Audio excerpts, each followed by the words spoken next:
পৃথিবীতে একজন মানুষই শুধু জানতেন যে তিনি পৃথিবীতে কতদিন বাঁচবেন, সেটা হচ্ছে সাইয়েদনা আদম আলাইহিস সালাম। ওনাকে বলে দেওয়া হয়েছিল উমরুকা আলফু সানা, তুমি পৃথিবীতে বাঁচবে 1000 বছর। কয় বছর? সাইয়েদনা আদমের সামনে অনেকগুলো রূহ রাখা হলো। সাইয়েদনা আদম বললেন, এরা কারা?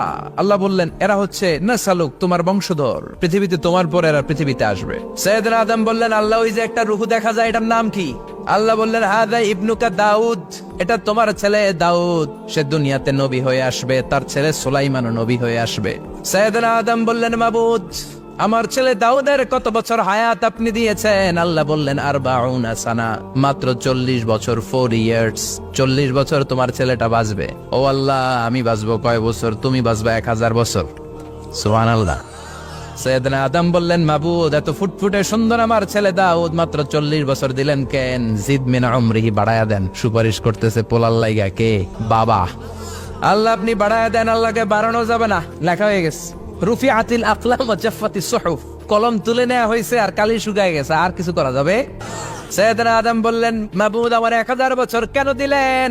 আমার এই সুন্দর ফুটফুটে ছেলেটারে শুধুমাত্র 40 বছর কেন দিলেন? ও মাবুদ, আমার 1000 বছরের দরকার নাই, আমার 1000 বছর থেকে 60 বছর আমি আমার ছেলেরে দিয়ে দিলাম।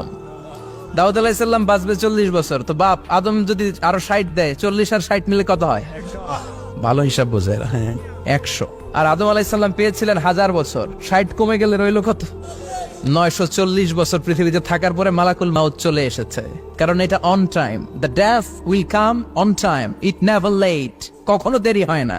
আল্লাহ বললেন, লিকুল্লি উম্মাতিন আজালুন ফাইযা জাআ আজালুহুম লা ইস্তাখিরুনা সাআতান ওয়া লা ইস্তাকদিমুন। মৃত্যুর একটা নির্ধারিত সময় আমি বেঁধে দিয়েছি, অন টাইম, অন টাইমেই চলে আসে, 1 সেকেন্ড আগেও আসবে না, 1 সেকেন্ড পরেও আসবে না। 940 বছর বয়সে মালাকুল মাউত এসে হাজির, এসে বলল, জিতু আন আকবাদা রূহাক, রূহ কবজ করতে আসছি। আদম আলাইহিস সালাম বললেন, রূহ কবজ করতে আসছো মানে? আমি বাঁচবো 1000 বছর।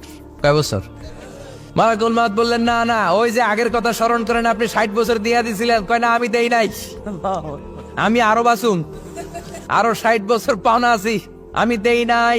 মালাকুল মাউত বললেন, আপনি দিয়েছেন। আদম বলে, দেই নাই। মালাকুল মাউত বলে, আল্লাহ, ঘটনা দেখেন, দিয়া কয় দেই নাই। আল্লাহ কয়, থাক, কথা কইস না, আয়া পর। নাসিয়া আদম ফানাসিয়া বানু, ভুলে গেছেন উনি। আমরা ভুলে যাই, আমরা খেয়ে বলছি খাই নাই, নিছিলাম পকেটে, কয় নেই নাই। এরকম ডাকাইত আছে না নাই? নাসিয়া আদম ফানাসিয়া বানু, বিশ্বনবী বললেন, আদম ভুলেছে তো তার সন্তানরাও ভুলে যায়। জাহাদা আদম ফাজাহাদা যুররিয়াতু, আদম অস্বীকার করেছে, তার সন্তানরাও অস্বীকার করে। সেদিন থেকে আল কিতাব ওয়া শুহুদ, মানে লিখে রাখার সিস্টেম আর সাক্ষীর সিস্টেম চালু হয়েছে। সুবহানাল্লাহ পড়েন। 940 বছর বয়সে মালাকুল মাউত এসে আদম আলাইহিস সালামের রূহ নিতে পারে নাই।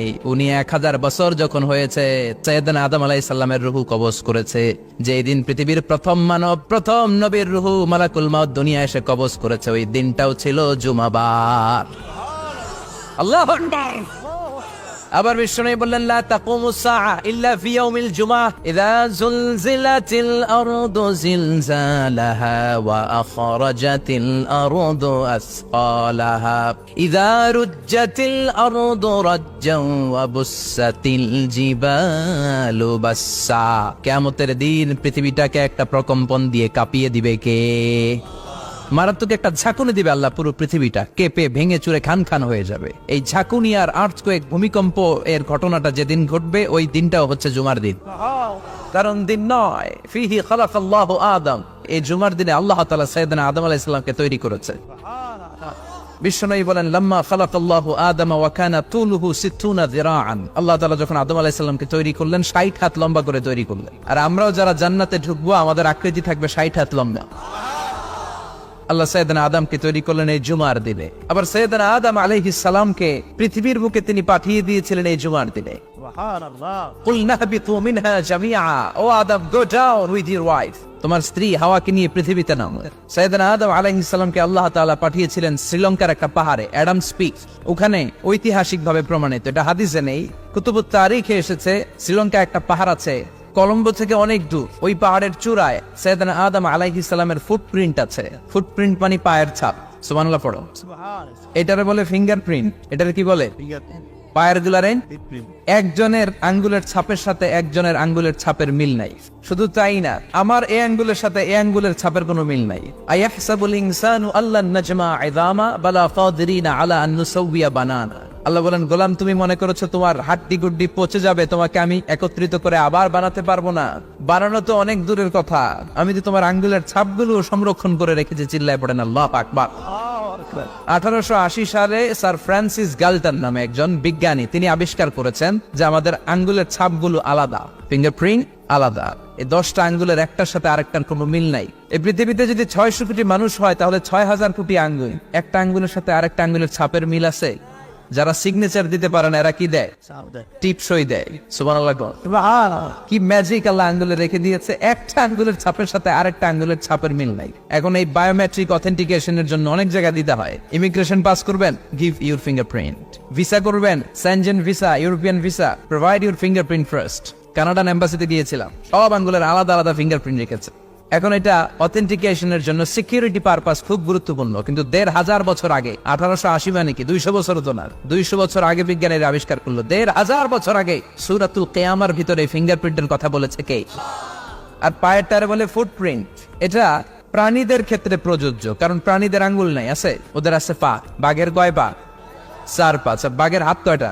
হাত নাই, ওদের পা, ফলে ওদের ফুটপ্রিন্ট লাগে। সুন্দরবনে কয়টা বাঘ আছে এটার একটা হিসাব আছে। কি করে বলে, কেমন করে হিসাব করে? বাঘের কাছে যে গুনে, চেহারা তো একরকম, একটারে 3 বার গুণ। কথা গণ কিভাবে গনে তাহলে? বাঘসুমারি হয় কিভাবে? ফুটপ্রিন্ট, পায়ের ছাপ। একটা বাঘের পায়ের ছাপের সাথে আরেকটা বাঘের পায়ের ছাপের কোনো মিল নাই। আবার কাবা ঘরের পাশে একটা ছোট্ট জায়গা আছে, এই জায়গার মধ্যে রব্বুল আলামিন সব নবীদের পিতা সাইয়েদনা ইব্রাহিম আলাইহিস সালামের ফুটপ্রিন্ট রেখে দিয়েছেন। ওয়াত্তাখিযু মিম মাকামি ইব্রাহিম মুসাল্লা। সাইয়েদনা ইব্রাহিমের দাঁড়ানোর জায়গায় তোমরা নামাজের জায়গা করে নাও। আল্লাহু আকবার। সাইয়েদনা ইব্রাহিম আলাইহিস সালামের পায়ের ছাপ আছে কিন্তু মাকাম ইব্রাহিম, আর সাইয়েদনা আদম আলাইহিস সালামের পায়ের ছাপ আছে অ্যাডামস পিকে, শ্রীলঙ্কার ওই পাহাড়ে। তো যেদিন আদম আলাইহিস সালামকে আল্লাহ ওখানে পাঠিয়ে দিয়েছিলেন, ওই দিনটা ছিল জুমার দিন। সুবহানাল্লাহ নাই? এরপরে সাইয়েদনা আদমকে পাঠানো হলো শ্রীলঙ্কায়, সাইয়্যিদাতুনা হাওয়া আলাইহিস সালামকে পাঠিয়ে দেয়া হলো সৌদি আরবের জেদ্দা শহরে। আরবিতে জেদ্দা বা জাদ্দা মানে দাদি, জেদ্দাতুন বা জাদ্দাতুন মানে কি? দাদি। হাওয়া আলাইহিস সালাম আমাদের সবার দাদি, ঠিক কিনা? ওনার নামে এই শহরের নাম। বছরের পর বছর সাইয়েদনা আদম আলাইহিস সালাম এবং হাওয়া আলাইহিস সালাম আল্লাহর কাছে ক্ষমা চাইলেন, আল্লাহ ভুল করে নিষিদ্ধ গাছের ফল খেয়েছি, তুমি মাফ করে দাও। আল্লাহ বললেন, আদম কয়েকটা কালিমা শিখিয়ে দেব, এই কালিমাগুলোর পরে আমার কাছে দোয়া করো, আমি কবুল করে নেব। আল্লাহু আকবার। আল্লাহ শিখিয়ে দিলেন আর বললেন, আদম পড়ো, রাব্বানা যালামনা আনফুসানা ওয়া ইল্লাম তাগফির লানা ওয়া তারহামনা লানাকুনান্না মিনাল খাসিরিন। ও আল্লাহ, জুলুম করেছি নাফসের উপর, ভুল করেছি, অন্যায় করেছি, আপনি যদি ক্ষমা না করে দেন আমরা শেষ হয়ে যাব, আমরা হালাক হয়ে যাব, ক্ষতিগ্রস্তদের মধ্যে শামিল হয়ে যাব, ঠিক কিনা? আল্লাহ সাইয়েদনা আদম আলাইহিস সালামের তওবা কবুল করলেন। ওনার কাজ হচ্ছে তওবা কবুল করা। আমাদের কাজ গুনাহ করা, শয়তানের কাজ ওয়াসওয়াসা দেওয়া, আল্লাহর কাজ খালি মাফ করা। তার মানে আদম সৃষ্টি হলো জুমার দিনে, দুনিয়ায় নামিয়ে দেওয়া হলো জুমার দিনে, তওবা কবুল করে নেওয়া হলো জুমার দিনে, রূহ কবজ করা হলো জুমার দিনে, আবার কিয়ামত সংগঠিত হবে জুমার দিনে। পড়েন সুবহানাল্লাহ। আবার বিশ্বনবী বললেন, আর রমাদান ইলা রমাদান, এক রমজান থেকে আরেক রমজানের মাঝখানে যত গুনাহ হয় মাফ করে কে? তারপরে বিশ্বনবী বললেন, আল উমরাতু ইলাল উমরাহ, কেউ যদি একবার উমরা করে পরে আবার করলে 2 উমরার মাঝখানে গুনাহগুলো মাফ করে দেয় কে? আবার বিশ্বনবী বললেন, আল জুমআতু ইলাল জুমআ কাফফারাতুন লিমা বাইনাহুমা, এক জুমার পর থেকে সামনের জুমা আসা পর্যন্ত যে সগীরা গুনাহগুলো হয় সবগুলো সগীরা গুনাহ মাফ করে দেয় কে? সারা সপ্তাহে ভুল ত্রুটি অন্যায় যা করলাম জুমার নামাজের বদৌলতে সব গুনাহ মাফ করে দেয় কে?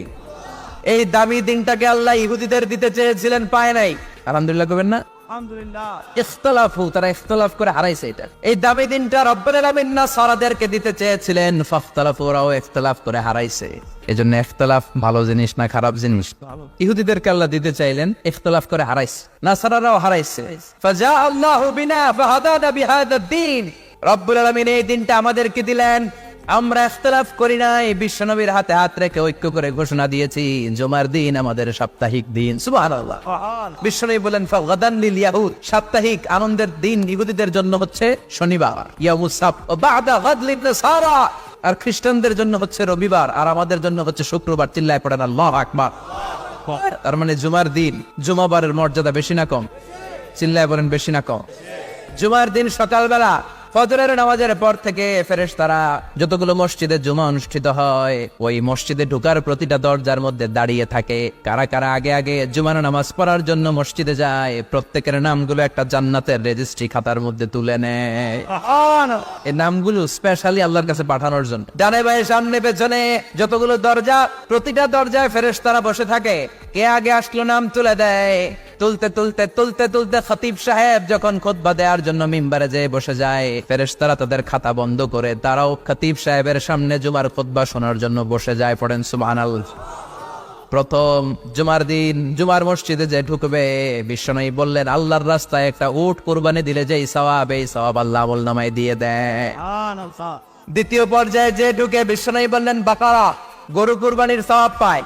3 নম্বরে যে ঢুকবে, বিশ্বনবী বললেন কাবশা, হাদিসের ভাষায় এসেছে আল কাবাস, কাবাস মানে হলো বকরি, বকরি কুরবানির সওয়াব। 4 নম্বরে যে ঢুকবে তার হচ্ছে দাজাজা, দাজাজা মানে মুরগি। 5 নম্বরে যে ঢুকবে, বিশ্বনবী বললেন বাইদা, নোয়াখালীরা কয় বয়দা, আমরা কই আন্ডা, কুমিল্লায় কই ডিম। আছে না নাই? এক দেশের কত ভাষা, এক দেশের গালি আরেক দেশের বলি। আমরা বলি ছেলে, কুষ্টিয়ায় বলে পুত্র, আরেক জায়গায় গেলে বলে হুত, আরেক জায়গায় গেলে বলে ফোয়া। আছে না নাই? এক এলাকায় বলে বেটা ছেলে, ছেলেদেরকে বেটা ছেলে। মরদ ফোয়া, মরদ ফোয়া হইতে না, মরদ ফোয়া হবে। আহা, কি ভাষার বৈশিষ্ট্য। তো যেটা আমরা বলি ডিম, কোথাও বলে আন্ডা, কোথাও বলে বয়দা। তো এই বয়দা আল্লাহর রাস্তায় দান করে দিলে যেই সওয়াব, পঞ্চম ব্যক্তি ওই সওয়াব পাবে। এই 5 জনের পরে আর লেখালেখি নাই, বাকিদেরটা নরমাল।